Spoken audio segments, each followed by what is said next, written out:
창세기 50장 15절에서 21절 말씀입니다. 제가 대표로 봉독하겠습니다. 15절입니다. 요셉의 형제들이 그들의 아버지가 죽었음을 보고 말하되 요셉이 혹시 우리를 미워하여 우리가 그에게 행한 모든 악을 다 갚지 아니할까 하고 요셉에게 말을 전하여 이르되 당신의 아버지가 돌아가시기 전에 명령하여 이르시길 너희는 이같이 요셉에게 이르라 내 형들이 내게 악을 행하였을지라도 이제 바라건대 그들의 허물과 죄를 용서하라 하셨나니 당신 아버지의 하나님의 종들인 우리 죄를 이제 용서하소서 하매 요셉이 그들이 그에게 하는 말을 들을 때에 울었더라. 그의 형들이 또 친히 와서 요셉의 앞에 엎드려 이르되 우리는 당신의 종들이니이다.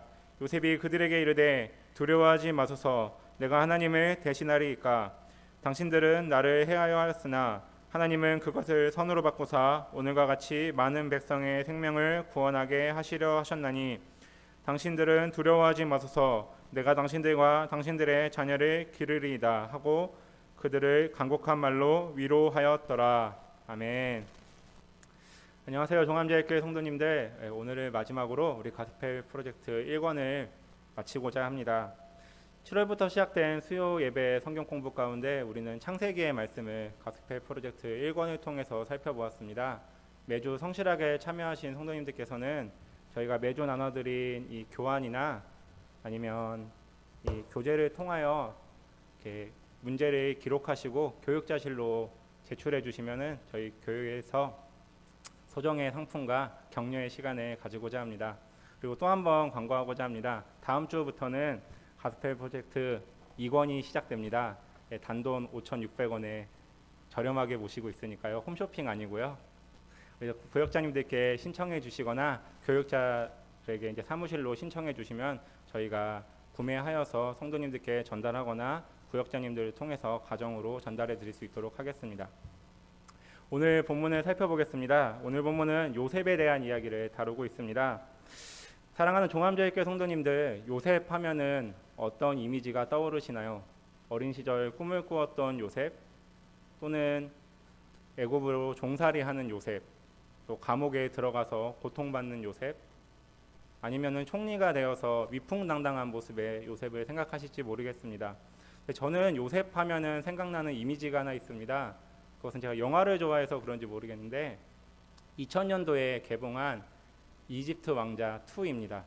이집트 왕자 2는 모세의 이야기를 이어서 요셉의 이야기를 다루고 있는데요. 그때는 1편에서의 요게벳의 노래와 같이 유명한 노래가 하나 있습니다. 그것은 You know better than I, 한국어로는 내 길을 더 잘 아시니 라는 노래입니다. 요셉이 감옥에 있을 때 불렀던 OST 중에 하나인데 제가 찬양을 잘하지 못하니까 그냥 가사만 읊어드리겠습니다. 그 곡의 가사는 이러합니다. 옳은 일을 했다고 생각했습니다. 답을 안다고 생각했습니다. 가장 좋은 길을 선택했다고 생각했지만 그것이 절 이곳으로 이끌었습니다. 그래서 저는 주님을 향해 주님이 날 어떻게 도울 수 있냐고 따졌습니다. 그러나 이제 싸움을 포기하고 나니 진실이 보입니다. 주님이 저보다 더 잘 아십니다. 주님이 길을 아십니다. 이것이 그 영화에 등장하는 요셉이 감옥에서 불렀던 하나님에 대한 신앙의 고백입니다. 오늘 가사의 내용처럼 오늘 우리가 살펴볼 요셉의 이야기는 이렇게 요약할 수 있습니다. 하나님은 주권자이시며 좋지 않은 상황 속에서도 선을 이루십니다. 첫 번째 내용입니다. 교재 142페이지에 있습니다. 제가 대표를 읽겠습니다. 하나님은 고난 중에서도 열매를 맺게 하십니다. 하나님은 고난 중에서도 열매를 맺게 하십니다. 창세기 37장부터 시작되는 요셉의 이야기를 살펴보게 되면 어떻게 사람이 이렇게 기구하게 살 수 있는가가 느껴질 정도로 처참한 이야기들이 반복됩니다. 한 사람이 이렇게 고통받을 수 있나? 한 사람이 이렇게 시련을 몰아서 받을 수 있나? 그렇게 가슴 아프게 절절하게 느껴지는 것이 요셉의 이야기 중에 하나입니다. 그런데 오늘 본문에 살펴보게 되면 요셉의 그 어려운 상황이 극적으로 반전되는 사건이 일어납니다. 그것은 애굽의 왕인 바로가 아무도 해석할 수 없는 꿈을 꾸었고 그것을 요셉이 하나님의 지혜로 해석해 주게 되는 사건입니다. 감옥에서 여주인을 강간했다라는 모함을 받아 감옥살이를 하고 있는 요셉이 극적으로 그의 인생이 반전되는 사건이 이것은 단순하게 모함을 벗어내는 것으로만 끝나는 것이 아니라 애굽의 총리되는 그 자리까지 올라갑니다. 애굽의 총리하면은 잘 안 느껴지실 것 같은데 이 중국의 표현으로 따지면 이렇게 표현하면 좋을 것 같습니다. 천인지상, 만인지상, 천인지하. 모든 사람 위에 있고 그 위에 한 명밖에 없는데 그 한 명은 애굽에서 신으로 추앙받는 바로입니다. 인간 중에 최고의 위치에 오르게 된 것입니다. 요셉이 지금 하나님의 은혜를 입어서 위대한 자리로 올라가게 되었습니다. 여기까지 딱 읽게 되면 이제 우리의 마음이 조금 답답했던 게 시원하게 됩니다. 이렇게 고난과 역경을 겪었던 요셉이 하나님의 은혜로 인하여 이제 성공을, 부귀를 맛보게 되었구나. 그런데 성경은 세상에서 유행하는 자기계발서나 위인전처럼 이렇게 요셉의 이야기를 성공 신화로 끝내지 않습니다.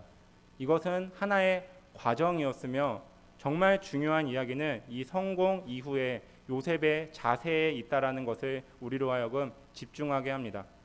요셉은 성공을 하고 어떨 때는 어려움을 겪으면서 한 가지를 경험하게 되었습니다. 그가 경험한 것을 요셉은 자신의 아들인 므낫세와 에브라임의 이름에 담아내고 있습니다. 첫 번째 아들의 이름은 므낫세입니다. 그 뜻은 하나님이 나의 모든 고난과 내 아버지 집의 일을 잊어버리게 하셨다라는 뜻을 갖고 있습니다. 이제 내가 하나님을 통하여서 내 고난과 아버지 집에서 있었던 일을 잊어버렸다. 이것을 고백할 때가 애굽의 총리가 되었던 시기입니다. 한글로만 살펴보게 되면 이제 그 어려운 고난의 길은 끝났고 지금 현대의 표현처럼 꽃길만 걷으니 이제 어려운 시절은 잊어버리겠다라는 것처럼 느껴집니다. 그런데 창세기의 문맥을 잘 살펴보게 되면 므낫세의 이름에 담겨진 참된 뜻은 요셉이 이 이름을 통하여 고백하고 싶은 것은 다음과 같습니다. 내가 이 고난을 겪어가면서 하나님의 뜻을, 하나님의 마음을 알게 되었으니 이 고난은 더 이상 나에게 의미가 없는 것이 아니라 하나님의 뜻을 담고 있는 사건이기에 나는 이것을 고난으로 받아들이지 않습니다. 나는 이것이 더 이상 고난이 아닙니다. 라는 뜻이 므낫세에 담겨져 있는 뜻입니다. 둘째 아들의 이름은 에브라임입니다. 에브라임의 뜻은 이러합니다. 하나님이 내가 수고한 땅에서 나를 번성하게 하셨다. 이 또한 내가 하나님을 믿었으니 이제 내가 성공을 하였고 상황이 반전되었고 하나님의 위로가 너무나 커서 위로에서 끝나는 것이 아니라 나를 성공으로 이끌었습니다. 라고 고백하는 것처럼 보입니다. 그렇지만 이 이름도 문맥 가운데 잘 살펴보게 되면 하나님은 나에게 성공을 허락하셨는데 하나님은 이 성공을 통하여서 나에게 중요한 것 한 가지를 알려주고 있습니다. 라는 것입니다. 므낫세와 에브라임, 요셉은 이 두 아들의 이름을 통하여서 다음과 같이 고백하고 있습니다. 내 인생을 살펴보니 나에게는 고난도 있었고 역경도 있었고 시련도 있었고 이것을 반전되는 성공도 있었지만 이 모든 것에 내가 일일일비할 것이 아니라 하나님이 나에게 이 사건들을 통하여서 알게 하신 것이 한 가지 있습니다. 그것은 하나님이 나를 인도하셨고 나를 보호하셨고 나와 함께 하셨다라는 것입니다.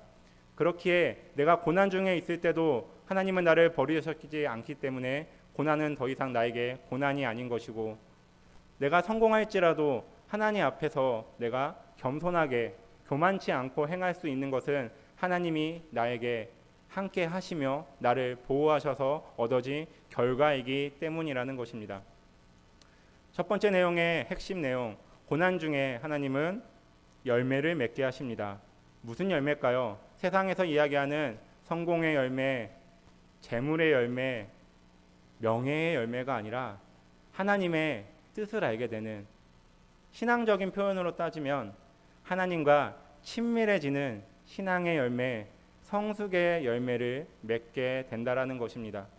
그렇기에 내가 고난을 겪었던 것은 세상의 관점을 탈피하여 하나님의 마음을 알게 되는 것, 하나님의 뜻을 알게 되는 것, 이 모든 고난 가운데, 이 모든 인생의 여정 가운데 하나님이 나에게 반드시 알려주고 싶으신 것, 내가 너와 함께 하고 있다라는 것, 그 친밀감을 알게 되었다라는 것을 요셉은 자신의 아들 므낫세와 에브라임을 통하여 고백하고 있습니다. 이렇게 하나님과 친밀해진 요셉은 한 가지 결단을 하게 됩니다. 두 번째 내용입니다. 교재 144페이지에 있습니다. 제가 대표로 읽어보겠습니다. 하나님은 용서의 그림을 보여주십니다. 하나님은 용서의 그림을 보여주십니다. 애굽의 총리가 된 요셉에게 그의 형제들이 찾아옵니다. 그리고 그 형제들은 전 세계를 강타하고 있는 기근으로 인하여 자신들이 그리고 자신의 가족들이 먹을 양식을 구하기 위하여 애굽의 최고 지도자인 요셉에게 와서 그가 요셉인지는 모르지만 머리를 조아리고 있습니다. 이 모습은 요셉이 어린 시절 꿈꾸었던 꿈의 성취이자 동시에 성공한 요셉과 먹을 것이 없어서 비참한 그 형제들의 모습을 극적으로 대조하고 있습니다. 형제들의 생사 여탈권을 갖고 있는 요셉의 위험적인 모습, 그리고 그의 자비를 구하며 간절히 음식을 내려줍사 하는 형제들의 비굴한 모습. 그런데 요셉은 이곳에서 자신의 어릴 적 아픈 추억을 따라 그들을 징벌하거나 혼내거나 죽임을 내리는 것이 아니라 하나님이 허락하신 용서의 모습을 보여주고 있습니다. 하나님이 요셉으로 하여금 이들을 용서하게 하십니다. 하나님의 이름으로 요셉이 형제들을 용서하는 장면을 보게 되면 많은 생각들이 교차됩니다. 어떻게 요셉은 저렇게 대인배적으로 저러한 모습을 보여줄 수 있을까? 형제들이 찾아와서 미안하다고 한 적도 없고 그냥 지금 먹기 위해서, 살아남기 위해서 비굴한 모습을 보이고 있을 뿐인데 아무리 측은해도 자신의 그 아픈 과거가 씻어질 수 있는 장면인가? 라는 고민이 생깁니다. 한번 상상해 보겠습니다. 모든 일의 원흉은 형제들에게 있었습니다. 비록 요셉이 조금 자신의 위치와 나이를 망각하고 좀 뽐내면서 형제들에게 막 대하긴 하였지만 그가 죽을 만한 잘못을 저질렀던 것은 아닙니다.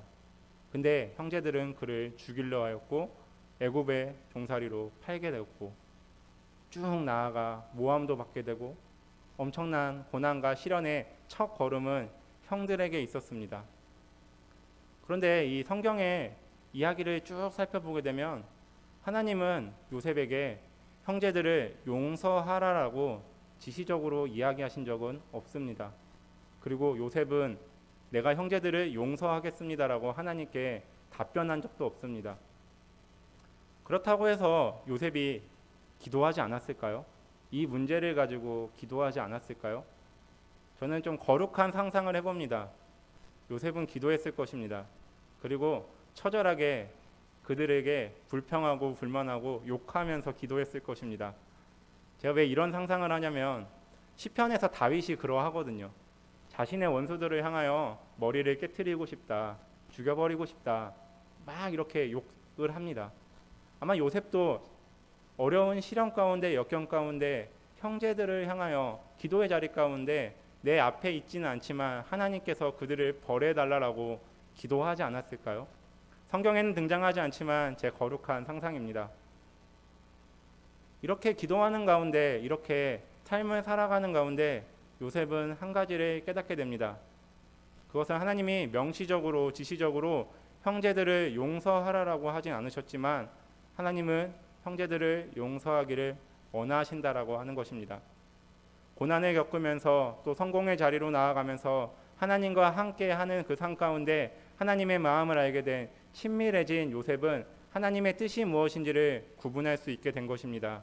그래서 형제들을 하나님의 이름으로 용서하게 되는 것입니다. 제가 학교를 다닐 때 용서에 대한 이야기를 한 가지 듣게 되었습니다. 교수님의 설교 가운데였는데요. 교수님은 설교 가운데 용서에 대해서 이렇게 설명을 하기 시작하셨습니다. 내가 요즘에 되게 싫어하는 사람이 한 명 있다. 얼굴만 보면 유쾌하지 않고 그냥 꼴도 보기 싫고 대화도 나누기 싫어서 하나님 앞에 꽤 오랫동안 기도하고 있는 한 지체가 있다라고 이렇게 얘기하셨습니다. 계속 기도를 하는데 매주 마주쳐야 되는 사람이기에 얼굴을 볼 때마다 그 유쾌한 감정이 기도하면은 좀 사그라질 줄 알았는데 유쾌하지 않은 감정은 지속적으로 계속되고 어떨 때는 정말로 꼴 보기 싫었던 적도 많았다라는 것입니다. 그래도 계속 기도했다고 하십니다. 그래도 달라지는 건 없었대요. 저 사람은 계속 내 눈에는 꼴 보기 싫은 모습만 보이고 내 마음은 그렇게 변화되지 않고, 그러다가 어느 날 그 사람과 대화를 하게 되었고 대화 끝에 그를 용서하게 되었다는 것입니다. 그리고 집으로 돌아와서 다시 한번 하나님께 기도하셨다고 합니다. 하나님, 이게 무슨 일일까요? 내 마음 가운데 용서하고 싶은 마음은 없었는데 어떻게 이 일을 내가 감당할 수 있게 된 건가요? 라고 했을 때 한 가지를 깨닫게 되었다고 말씀해 주셨습니다. 그것이 하나님의 사람의 용서의 비결이라고 하면서 이렇게 말씀하셨습니다. 우리는 하나님 앞에 무언가를 구할 때, 가령 용서라고 한다면 용서를 구할 때 그렇게 기도를 하면 기도의 응답으로 폭포수와 같이 내 마음에 사랑이 넘쳐서 그를 용서할 수 있게 되는 것이 아닌 것 같다. 왜냐하면 하나님은 우리를 이때는 이 마음을 주고 저때는 저 마음을 주면서 인형과 같이 조종하는 분이 아니시기 때문이다. 그런데 계속 이 문제를 가지고 이것을 기도의 제목으로 삼고 기도하다 보면 그 사람의 문제가 내 기도의 제목이 되는 것이 아니라 하나님과의 친밀해지는 것이 나의 기도의 중요 주제가 되며, 내가 하나님의 마음을 알게 되었을 때 하나님은 비로소 나에게 그 사람을 용서할 수 있는 마음이 아니라 기회를 주신다. 그 기회 가운데 내가 하나님의 사람으로 올바로 반응할 수 있는 용기를 주신다. 그래서 나는 그 사람과 대화한다라고 하는 그 하나님이 주신 소중한 기회 가운데 하나님의 사람으로서 용서라고 하는 결단을 내리게 되었다라고 이야기해 주셨습니다. 이것이 요셉의 이야기에 담겨져 있는 용서의 비결이 아닐까 생각합니다. 자신을 아프게 했던 상황, 여러 가지 그것의 원인 제공자였던 형제들, 그들을 가지고 요셉은 기도했을 것입니다. 하나님 앞에 이것이 어떻게 된 일인가요? 나에게 꿈을 주시지 않으셨습니까? 내 꿈은 어떻게 된 것인가요? 라고 하면 여러 가지 상황을 놓고 또는 관계를 놓고 기도했던 요셉은 한 가지를 알게 된 것입니다. 바로 하나님의 마음입니다. 하나님의 마음을 알게 된 하나님의 사람은 하나님의 뜻에 따라 결단하게 됩니다. 그것이 오늘 본문에 등장하는 용서인 것입니다. 하나님은 용서의 그림을 보여주십니다. 그것은 우리를 하나님의 사람으로 거듭나게 하는 과정을 통하여서 하나님의 사람이 마땅히 해야 할 용서, 관용이라는 것이 우리의 신앙의 열매라는 것을, 성숙의 열매라는 것을 말씀하시는 것입니다. 세 번째 이야기로 살펴보겠습니다. 세 번째 이야기는 교재 147페이지에 있습니다. 교재 147페이지입니다. 제가 읽어보겠습니다. 하나님은 선으로 악을 이기십니다. 하나님은 선으로 악을 이기십니다. 이렇게 형제들에게 요셉은 용서를, 관용을 베풀었지만 그럼에도 불구하고 형제들은 아직까지 좀 두려웠던 것 같습니다. 왜냐하면 자신들의 처지는 요셉의 그 자비의 빌부터 살아야 되는 처지이기 때문입니다. 그는 위대한 애굽의 통치권자였고 그 형제들은 요셉이 명령만 하면 언제든지 감옥이나 죽음에 처할 수 있는 피지배층이기 때문입니다. 그래서 아버지 야곱이 죽었을 때 형제들은 요셉에게 찾아갑니다. 그리고 아버지의 유언은 우리가 화해하고 당신이 용서하는 거라고 이야기하셨으니 그 말씀을 기억하여 그 유지를 받들어 우리를 용서해 주세요. 이때 요셉은 다시 한번 고백합니다. 창세기 50장 20절입니다. 창세기 50장 20절입니다. 제가 대표로 읽겠습니다. 당신들은 나를 해하려 하였으나 하나님은 그것을 선으로 바꾸사 오늘과 같이 많은 백성의 생명을 구원하게 하시려 하셨나니, 당신들은 나에게 행한 것은 분명히 악이다. 나를 죽이려 하였다.